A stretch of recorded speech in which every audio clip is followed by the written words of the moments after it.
Welcome to the Naming the Real podcast, a resource for people who long to live free and grounded lives in the midst of polarized times. We explore the intersections of culture, philosophy, science, and spiritual practice in order to cultivate lives of wisdom, discernment, clarity, and human flourishing in the midst of a chaotic world. Hello, welcome to the podcast. I'm Brandon Cook. We are living in a moment where the quickest way to lose credibility is to admit that the other side might be right about something. In a world of certainty and tribalism and either-or thinking, there is no such admission. It's just, I'm right, you're wrong, and then you're evil. But let's talk about changing that game. I want to talk about a term that I've used throughout this series, which is unitive centrism. Unitive centrism is simply a recognition that in any important conversation, both sides, whatever they are, idealists or realists, conservatives, progressives, Republicans, Democrats, have truths which, if the other side doesn't acknowledge, will cripple their own argument. Not that they'll admit that, but it does. Now, that doesn't mean that each side is always equally right. It's not like a 50-50 split, far from it, but that the other side invariably sees something, the denial of which is important and even essential to your own position. This principle of unitive centrism reflects a reality that goes back to earliest philosophy, most notably summed up by Aristotle and his concept of the golden mean. Aristotle said that any virtue is the balance point between two extremes. So, for example, between cowardice and recklessness, you have the mean of courage. Courage is the golden mean.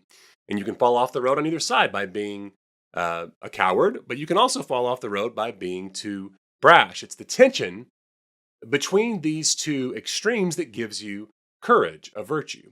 And so it goes with any virtue. Generosity is the mean between stinginess and wastefulness, and on and on and on. The golden mean suggests virtue is not compromise, but rather the right tension between opposites. Reality is not constructed out of single perspectives. It is formed at the intersection of opposite tensions or seeming contradictions that must be held together in a unitive tension. Now, it's not just ethics. All of reality reflects this idea of the golden mean. Art is the balance of order and chaos. Jazz is the tension between improvisation and constraint. In religion, you have the perennial tension between justice and mercy. With justice alone, you have harshness, but mercy alone can lead to moral collapse. And Christianity, for example, is meant to manifest the tension between justice and mercy and grace and truth. In Buddhism, similarly, you have the middle way between indulgence on the one hand and asceticism, self-denial, on the other. It's everywhere, right? Our whole reality is unitive. Our biology navigates us through states of vigilance and through states of rest. It's relational. Good relationships need stability and adventure, closeness and distance, flexibility and commitment. And certainly, this unitive reality shows up in our politics.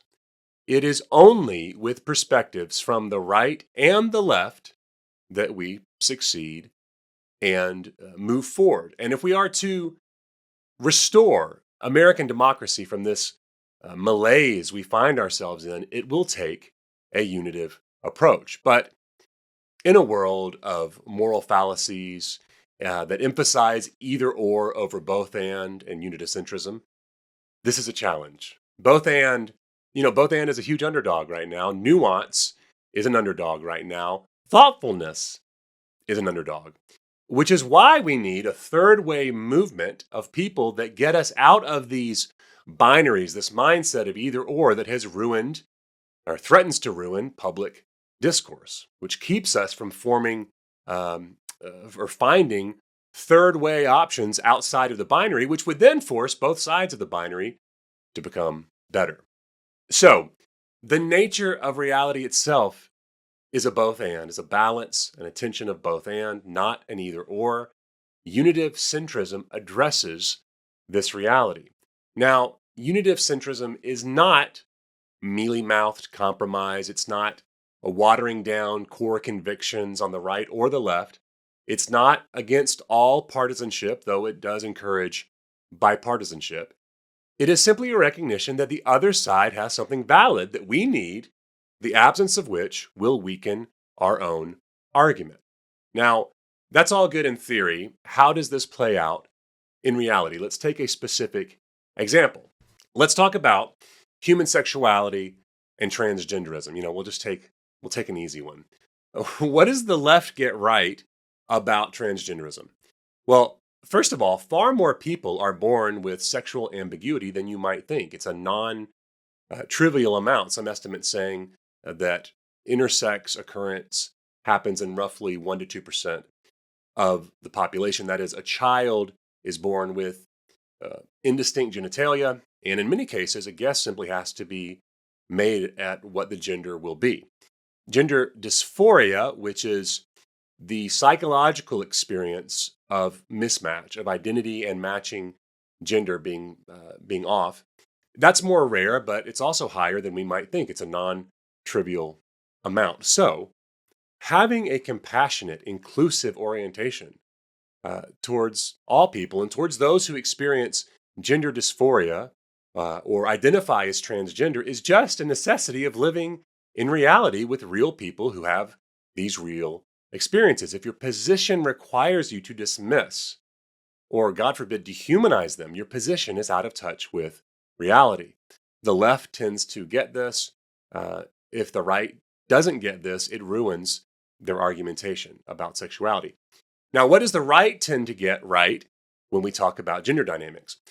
That reality itself has structure, that male and female are not arbitrary categories, but are deeply rooted features of human biology. And if you entirely untether gender from that biological grounding, if identity becomes purely self-declared, you may cripple the very freedom you're trying to create for people.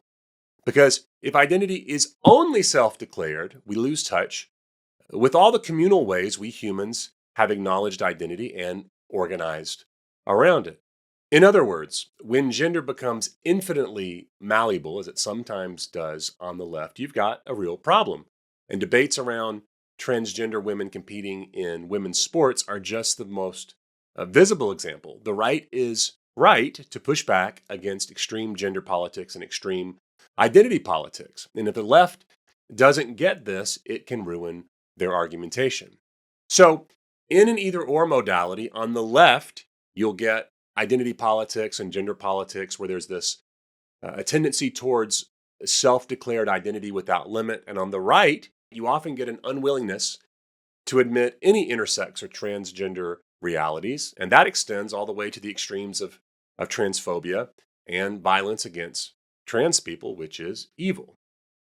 In a unitive centrist model, we can create an inclusive reality for people that experience transgenderism or gender dysphoria, while also maintaining that biological sex remains an essential grounding reality. We can have a both and. So again, this is the pattern. The other side has something essential for the balancing of your own argument. Wisdom is not choosing a side, but finding the right proportion. Sometimes the left holds more of that truth. Sometimes the right does, but both have something essential to offer. Now, what does that mean for our present moment?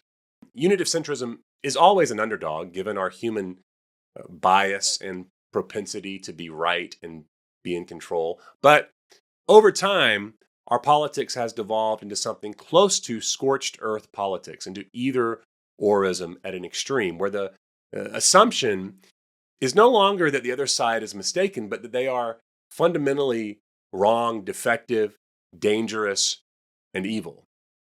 This is not unique to one side. Again, all recent administrations have engaged these dynamics to some degree. And the current administration is operating at a level of intensity that is unprecedented. The endless blame, victimization, and outright scapegoating of the other side. And so here's a simple thought experiment. On any issue, ask yourself, what is the truth that the other side sees that I am tempted to ignore? That question, more than anything, begins to break the spell of the binary. What is the truth the other side sees that I am tempted to ignore? I work with couples from time to time. This isn't just politics. This is a relational question. It's a great exercise for conflict. What is what is my partner seeing? What is the other side seeing that I'm tempted to ignore? It's a great exercise for expanding your mind, your mindset in any complex situation. What is it that someone else is seeing that is essential for me to recognize and acknowledge? It doesn't mean I or you have to give up our core convictions. It means my convictions need to find reality in that unitive tension with another perspective. How do we become people of the both and? It is by refusing the mindless tribalism, the outrage culture, the thoughtlessness of the algorithm that's all around us, and recovering a unitive centrist approach to reality, to our spirituality, to our politics. This is our work. Some may say I'm a dreamer, but this is our work. I'll be back soon with more in this series. Until then, may we live with courage and hope. Thank you for listening to the Naming the Real podcast. As always, would you please share this podcast with a friend? Help us grow. Also, can we ask you to rate and review the podcast? We'd be very grateful. If you'd like more information on coaching or our training and intensive experiences through Naming the Real, or if you'd like to submit a question, or if you'd like to become a financial donor, which helps make possible the creation of resources like these, please visit namingthereal.com. That's naming the REAL.com. I will be back soon with more episodes. Until then, may we live lives of courage and hope that help change the world. We'll talk soon.